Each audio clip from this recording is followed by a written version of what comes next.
Hello all, నేను మీ Rachana Srungavarapu. Welcome to Federal Andhra Pradesh.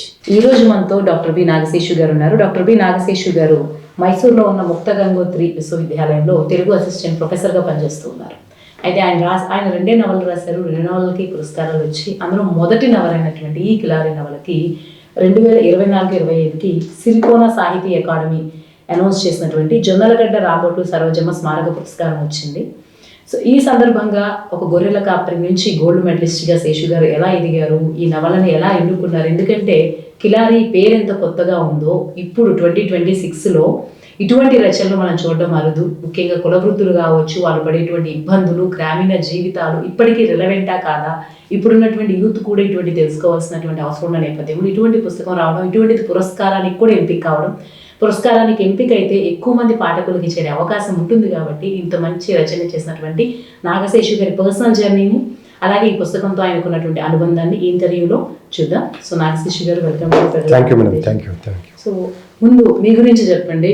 మీరు సాహిత్యంలోకి రాకముందు మీ జీవితం ఏంటి, ఎక్కడ పుట్టారు, ఎలా సాగింది మీ విద్యలో, మీరు అసలు మీ కులవృత్తి, దాన్ని దాటి మీరు ఒక గోల్డ్ మెడలిస్ట్గా ఎదిగారు. అంటే దానిలో చాలా ఆర్థిక ఇబ్బందులు ఉన్నాయి కాబట్టి వాటిని అధిగమించి ఎలా గోల్డ్ మెడలిస్ట్గా ఎదిగారు, ఆ జర్నీ గురించి చెప్పండి.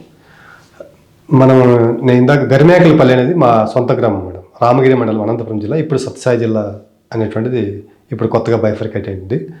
అక్కడ మేము హై స్కూల్ చదవాలంటే చుట్టూ ఎక్కడా కూడా పరిధిలో లేదు. ఇప్పుడైతే రామగిరి అక్కడ పేరూరు అక్కడ ఉన్నా కానీ పేరూరులో అప్పుడున్నా కూడా పేరూరు వెళ్ళడానికి మాకు వాహన సౌకర్యాలు ఉండేటువంటి కాదు. నేను లాస్ట్ వాన్ని, మా అన్నదమ్ముల్లో నా తర్వాత ఒక చెల్లెలు ఉంది. మా ఇద్దరన్నలు చదువుకోలేదు. వాళ్ళు చిన్నప్పుడే ఇంకా 10-12 ఏళ్ళలోనే అప్పటికే మా నాన్న వాళ్ళిద్దరిని జీతాలు పెట్టాడు. ఇద్దరు ఇంటి నుంచి దూరంగా ఉండేటువంటి వాళ్ళు, నేను ఒకడే ఇంట్లో ఉండేవాడిని. నేను కూడా ఏంటంటే 7వ తరగతి వరకు నాకు మా ఇంట్లో విపరీతమైనటువంటి అన్నానికి కూడా జరుపుకోకున్నటువంటి పరిస్థితి. నేను తిన్నదానికంటే తినడం కోసం దేవులాడినటువంటి ఏమైతే ఉందో అది ఎక్కువ. ఒక్కోసారి ఆకలి అని అరిసి సొమ్మసిలి పడిపోయినటువంటి రోజులు కూడా ఉన్నాయి. అట్లా సొమ్మసిలి పడిపోతే ఒక చాకలవ్వ మా ఇంటి పక్కనే ఉండేటువంటిది.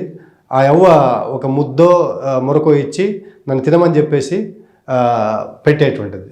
అట్లా 7వ తరగతి వరకు నేను ఇబ్బంది పడుకుంటూ వచ్చాను. రోజు ఆహారం కోసం ఫైట్ చేయాల్సిందే. ఏ పూటకు ఆ పూట కూడా ఒక్కోసారి తిండి దొరికేటువంటి కాదు. మా అమ్మ ఎవరితో అన్నం పెట్టించుకొని వస్తే చారు కోసము ఏదైనా గిన్నె కానీ ఏదైనా కానీ ఇచ్చి చారు వేయించుకోమని చెప్పేది. సందంటే నేను చారుకి అన్నానికి పోయేటువంటి వాడిని. పెద్దమ్మ మా అమ్మ చెప్పే చారేయాలంట, అత్తమ్మ మా అమ్మ చెప్పే చారేయాలంట, ఇట్లా వెళ్ళేటువంటి వాళ్ళని. అందరూ కూడా పాపం ఉన్న దాంట్లో వాళ్ళు ఆ సందులో ఉన్నటువంటి వాళ్ళందరూ కూడా మాకు చేదోడు వాదోడుగా ఉండేటువంటి వాళ్ళు. సో ఇది 7వ తరగతి కంటే ముందు ఉన్నటువంటి ప్రస్థానం. ఇక్కడ కూడా నేనేంటంటే ఎంత ఆకలిలో ఉన్నా కూడా సమయానికి స్కూల్కి పోయేటువంటి వాడిని. సమయానికి నేను అన్నీ కూడా నా చదువుకు సంబంధించినటువంటి విషయాలు చేసుకున్నాను. అంటే చదువు అంటే అప్పుడు ఏంటంటే స్కూల్కి పోయి రావడం అంతే, ఇంకేం హోంవర్క్లు అనేటువంటివి ఉండేటువంటివి కాదు.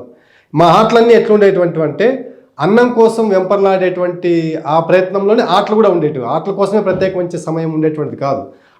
అన్నం కోసం వెతుక్కుంటూ పోయడము, ఏదో నేరేడుగాయలు ఉన్నాయంటే అక్కడ పోవడం, ఆడుకోవడం, చింతకాయలు ఉన్నాయంటే చింతకాయలు పోవడం, ఆడుకోవడం, ఇట్లా జరిగేటువంటిది. ఎప్పుడైతే మా ఇద్దరన్నలు జీతాల నుంచి విముక్తి పొంది ఇంటికి వచ్చారో వాళ్ళిద్దరూ కూడా బాగా కొంచెం కష్టపడడం చేశారనమాట. చేసి కుటుంబాన్ని, మా అమ్మ నాన్న అంటే నాన్న సరిగా చూసుకునేటువంటి వాడు కాదు, కొంచెం జవాబుదారి తక్కువ ఉండేటువంటిది అప్పుడు. ఇప్పుడు మళ్ళీ ఆయన కుదురుకున్నాడు, బాగా పనిచేసి కుటుంబాన్ని బాగా తీసుకొస్తున్నాడు. అట్లాంటి సమయంలో మా అమ్మ ఎక్కువ ఇబ్బందులు పడేది. ఆమెకేంటంటే పని చేయడానికి శక్తి లేదు, పని చేయడానికి పోతే కుదరదు, ఇక్కడ భర్తతో ఇబ్బంది పడాల్సి వస్తుంది. అట్లా ఇబ్బందులు ఉన్నప్పుడు మా ఇద్దరన్నలు కూడా ఏం చేశారంటే వాళ్ళ కుటుంబాన్ని వాళ్ళు బాధ్యత తీసుకున్నారు. బాధ్యత తీసుకొని బాగా కుటుంబం పెరిగి కొంచెం ఇదవుతుందనగా మా పెద్దన్న నేను వేరుగా ఉంటానని చెప్పేసి ఆయన వేరుపడ్డాడు. వేరుపడేటప్పటికే మా రెండో అన్న మొత్తం మా కుటుంబాన్ని బాధ్యత తీసుకోవచ్చు వచ్చింది. ఆయన ఏం చేశారంటే బాగా నన్ను చదివించాలనేది ఆయన ఆశయం. మా అమ్మను మా రెండో అన్న, ఆయన పెద్దానికి ఉన్నింది, మా నాన్నకి ఉన్నింది. అయితే నేను 7వ తరగతి పాస్ అయిన తర్వాత సేవ మందిర్ అని హిందూపురం దగ్గర ఉంటుంది, అక్కడ చేరాను. చేరితే ఒక 4-5 నెలలు బాగానే స్కూల్కి పోయినాను. మంచి రోజు భోజనం దొరుకుతుంది, ఇది మంచి బాగానే ఉందని అనుకున్నాను. అంతలోపే నేను 6 నెలలకే మళ్ళీ స్కూల్కి ఎగ్గొట్టడం మొదలుపెట్టాను. అప్పుడు ఒకరోజు స్కూల్కి పోకపోతే స్కూల్లో ఐవార్లు కొట్టేవాళ్ళు. స్కూల్లో ఐవార్లు కొట్టినారని చెప్పేసి మళ్ళీ స్కూల్కి పోకపోతే రేపు పోతే దాన్ని డబ్బులు కొట్టేటువంటి వాళ్ళు. హాస్టల్లోనూ వార్డెన్ కొట్టేటువంటి వాడు. హాస్టల్లో వార్డెన్ కొడతాడు, స్కూల్లో ఐవార్ కొడతాడు, ఇంటికి పోతే నాన్న కొడతాడు. సో కాబట్టి ఏం చేయాలంటే ఈ 3 ప్లేస్లు కాకుండా ఎక్కడైనా ఒక పక్కకి వెళ్ళిపోదని చెప్పేసి ఎక్కడంటే అక్కడే తిరిగాను అనమాట. ఆ తిరిగి 8th క్లాస్ని 2 ఏళ్ళు చదివాను, పాస్ కాలేదు. ఇంకా అయ్యే పని కాదని చెప్పేసి దాన్ని తీసుకొని వచ్చి వీడు ఎట్లాగో చదవడని చెప్పేసి దాన్ని మేకల్లోకి గొర్రెల్లోకి వేసేసాను. 2 ఏళ్ళు కంటిన్యూగా మేకలు గొర్రెలు కాసాను. కూలి పనులు చేయడము, సిమెంట్ పనికి పోవడము, ఆ పని చేసేసి కూలి కూడా పోయేవాడిని. చిన్న చెట్లు పెరగడానికి, తర్వాత రకరకాల పనులకి నేను వెళ్ళేటువంటి వాడిని. వెళ్ళి కూలి చేసుకొని వచ్చి ఇంట్లో వాళ్ళకి ఇచ్చేటువంటి వాడిని. అన్ని పనులు చేశాను. ఇంట్లో మా ఇంట్లో మా అన్నలకు కూడా నేను సహాయ సహకారాలు అంటే ఎరువు తోలడము, ఈ గడ్డి వాములు వేసేటప్పుడు జల్లడం, వేయడం, ఇవన్నీ కూడా చేసేటువంటి వాడిని. సో అట్లాంటి టైంలో ఎప్పుడైతే 8th 2 సంవత్సరాలు చదివో వీడు ఫెయిల్ అయిపోయినాడు అని చెప్పేసి తెచ్చి గొర్రెలకేసారు. 2 ఏళ్ళు గొర్రెలు కాసేటప్పటికే నాకు మళ్ళీ చదువు మీద ఆసక్తి కలిగింది. అప్పుడు మా అన్నలు చెప్పారు, నేను చదువుకుంటే బాగుంటుందా, మన ఇంట్లో ఎవరు చదువుకోలేదు అని అంటే అప్పుడు నాకు మళ్ళీ చదువు పట్ల ఆసక్తి కలిగింది. ఆసక్తి కలిగితే మా ఊర్లో మంజు అని ఒక అబ్బాయి ఉంటాడు. ఆ మంజు అనే అబ్బాయికి తండ్రి లేడు. తండ్రి లేకపోయినా కూడా ఎక్కడ కూడా డీవియేషన్ కాకుండా వాళ్ళ అమ్మ పాలనలో హాయిగా శిస్తుగా క్రమశిక్షణతో ఆ పిల్లోడు చదువుకునేటువంటి వాడు. నాకంటే చిన్నవాడైనా కూడా ఇద్దరు బాగా కలిసి ఉండేటువంటి వాళ్ళము. వాడు బాగా చదువుతున్నాడు. వానికి నాన్న లేకపోయినా ఎవరు సపోర్ట్ లేకపోయినా వాడు చదువుతున్నాడు. నువ్వెందుకు చదవకూడదని చెప్పేసి మిగతా వాళ్ళు కూడా ఊళ్ళో ఉండే వాళ్ళందరూ కూడా అనేటప్పటికే నాకు కొంచెం చదువు మీద ఆసక్తి కలిగి మళ్ళీ చదవాలనుకొని చెప్పేసి ఏం చేశానంటే కర్ణాటకలో మా ఊరికి తిరుమల అని దగ్గర ఉంటుంది. అక్కడ నేను 8వ తరగతికి మా మామ ఒక ఆయన బాబయ్య అని ఉండేటువంటి వాడు. ఆయన నా టీసీని తీసుకొని వచ్చి ఇక్కడ తిరుమలలో చేర్పించాడు. చేర్పిస్తే అక్కడ నేను 8వ తరగతి చదివాను. 8, 9 నేను స్కూల్కి పోలేదు, 10 కూడా స్కూల్కి పోలేదు. అప్పుడు కూడా మళ్ళీ నేను గొర్రెలు కాసుకుంటూనే ఉన్నాను. ఆ తర్వాత నేరుగా 10th క్లాస్ ఎగ్జామ్ రాయడానికి పోయినాను. రాస్తే 10వ తరగతిలో ఒక సబ్జెక్ట్ మాత్రం పాస్ అయింది. నాకు కన్నడ రాదుగా రాసేకి. ఒకే ఒక సబ్జెక్ట్ పాస్ అయింది. అది కూడా నేను రాసి పాస్ అయిన దానికంటే వాళ్ళే పాస్ చేసినట్టు నాకు అనిపిస్తుంది. మళ్ళీ ఫెయిల్. మరి ఎట్లా బయటపడ్డామని చెప్పేసి ప్రయత్నం చేస్తే మళ్ళీ కడదామని చెప్పేసి ఫీజు కట్టాను. ఫీజు కడితే అన్ని సబ్జెక్టులు మళ్ళీ ఒక్కసారిగా చదివి పాస్ చేసుకున్న తర్వాత కాలేజీ చేరదామంటే తీవ్రమైనటువంటి కరువు, చెనిక్కాయ పంట లేదు, జొన్నలు వేశారు, డబ్బులు లేవు. రెండో అన్నే డబ్బులు ఖర్చు పెట్టాల. అప్పుడు ఏం చేశారంటే మా వదిన దగ్గర కమ్మలు ఉండేటువంటి అవి తాకట్టు పెట్టి కాలేజీ చేర్పించారు. ఫస్ట్ ఇయర్కి చేరాను, ఇంటర్మీడియట్కి. ఈ పావగడలో జూనియర్ కాలేజ్ ఉంది, అక్కడ చేరి పియూసీ అంటారు దాన్ని. అక్కడ బాగా చదువుకున్నాను. ఎట్లా అంటే తలుపు బిగించేది చదువుకుంటా కూర్చోయాను అంతే, ఇంక వేరే ఏ వ్యాపకాలు లేవు. చదువుకుంటూ కూర్చోయేసి అత్యధిక మార్కులతో పాస్ అయ్యాను. నేనేంటంటే జస్ట్ పాస్ అయితే చాలని, ఎందుకంటే ఫెయిల్ అయితే మళ్ళీ గొర్రెలకేస్తారు, మేకల్లేకేస్తారు. కాబట్టి ఏం చేయాలంటే చదవాలనే ఉద్దేశంతో బాగా చదివాను. రిజల్ట్ వేస్తే జస్ట్ పాస్లో చూసాం. నేను, మా పిల్లోడు, మా ఫ్రెండ్ మంజు, ఇంకొక ఆయన మారుతి అని ఉంటాడు. మేమంతా చూస్తే లేదు. సెకండ్ క్లాస్లో చూస్తే లేదు. ఆ మారుతి అని తిమ్మంపల్లి అని ఉంటుంది. ఆయన చూసి శేషు నీ నంబరు ఫస్ట్ క్లాస్లో ఉంది అన్నాడు. చూస్తే అత్యధిక మార్కులతో పాస్ అయ్యాను. వెంటనే ఇంకేం ఆలోచన చేయకోకుండా డిగ్రీ కాలేజీకి పక్కన డిగ్రీకి చేరాను. డిగ్రీ బాగా హైయెస్ట్ మార్క్స్తోనే డిగ్రీ పూర్తి చేశాను. ఆ తర్వాత మళ్ళీ ఎంఏ తెలుగుకి బెంగళూరు యూనివర్సిటీకి వచ్చాను అనమాట. నేను ఎంఏ పొలిటికల్ సైన్స్ కానీ ఎంఏ ఎకనామిక్స్ కానీ చేయాలనేటువంటి నా ఆశ. కానీ ఎంఏ తెలుగు చేయమని చెప్పి ప్రోత్సహించేటప్పటికే డిగ్రీలో నా తెలుగు ఉండింది.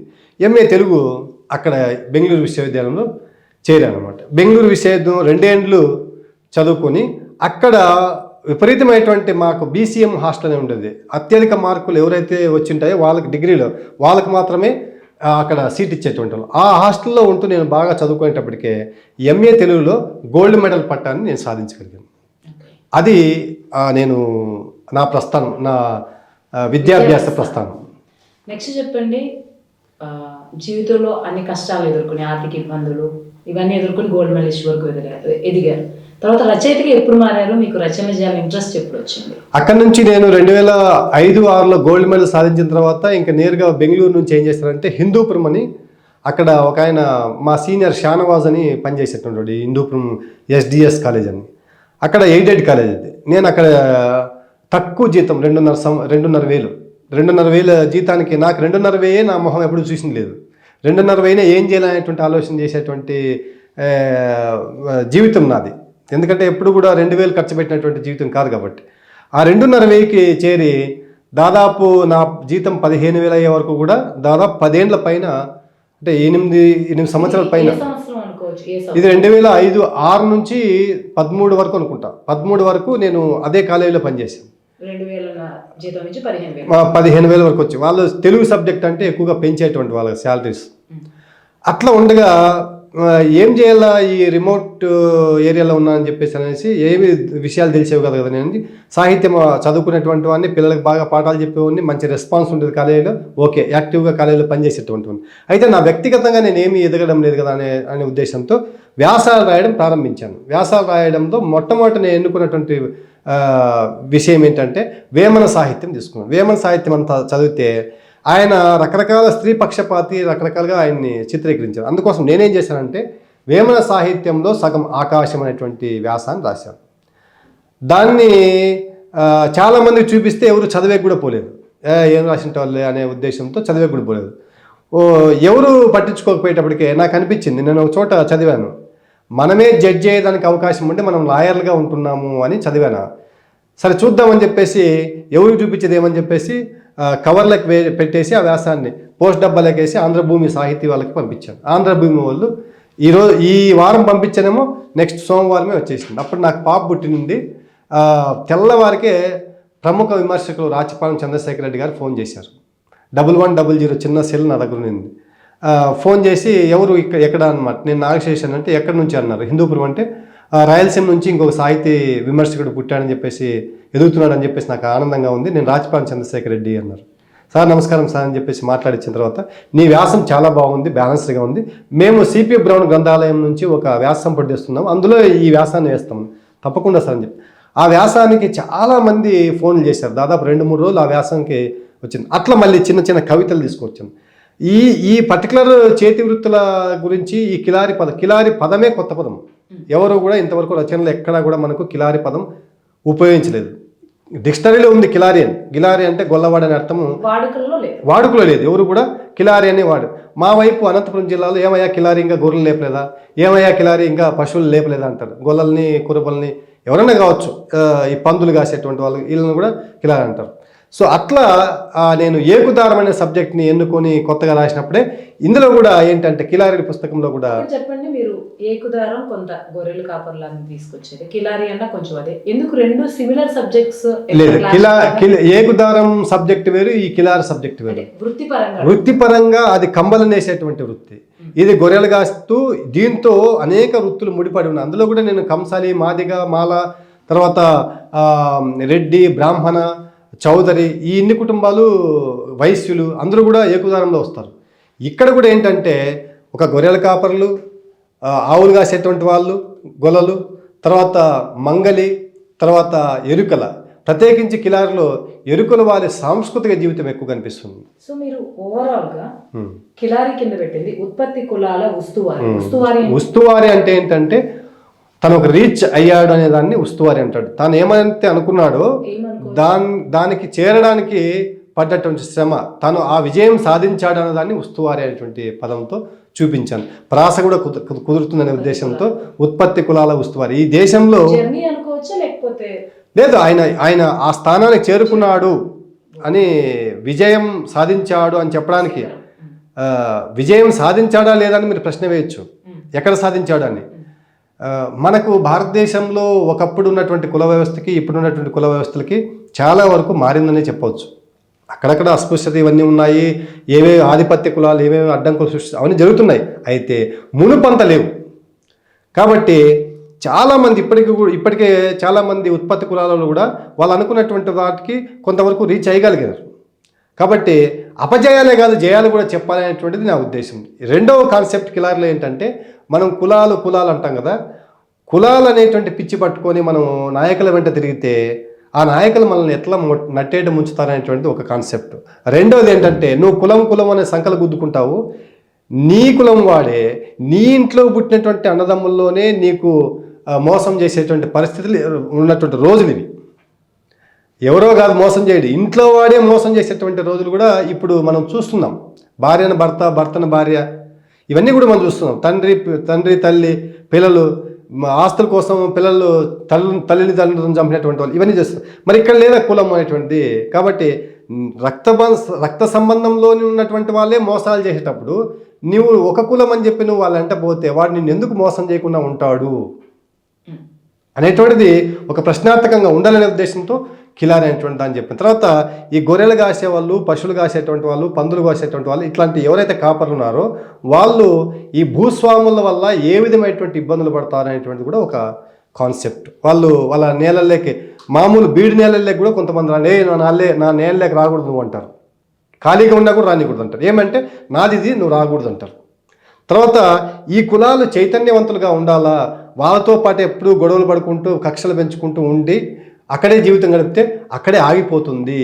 ఎప్పుడు కూడా హింసకు ప్రతిహింస సమాధానం కాదని చెప్పడానికే ఈ కిలారి అనే పుస్తకం రాశారు. ఓకే, ఓవరాల్గా చెప్పాలంటే కిలారి అన్నది కేవలం గొర్రెలు కాపర్ల జీవితం అని, వాళ్ళ జీవితంలో వాళ్ళు ఎదుర్కొనే వర్గ పోరాటం, వాళ్ళలో వాళ్ళకుండే ఒక ఐక్యత లేకపోవడము, అలాగే వాళ్ళకు ఉండేటువంటి సమస్యలు అనేది సమగ్రంగా చిత్రించినటువంటి నవల. దాంతోపాటు ఎరుకుల వారి జీవితము, ఎరుకుల వారి సాంస్కృతిక జీవితం, వాళ్ళ అందులో కూడా భాగం.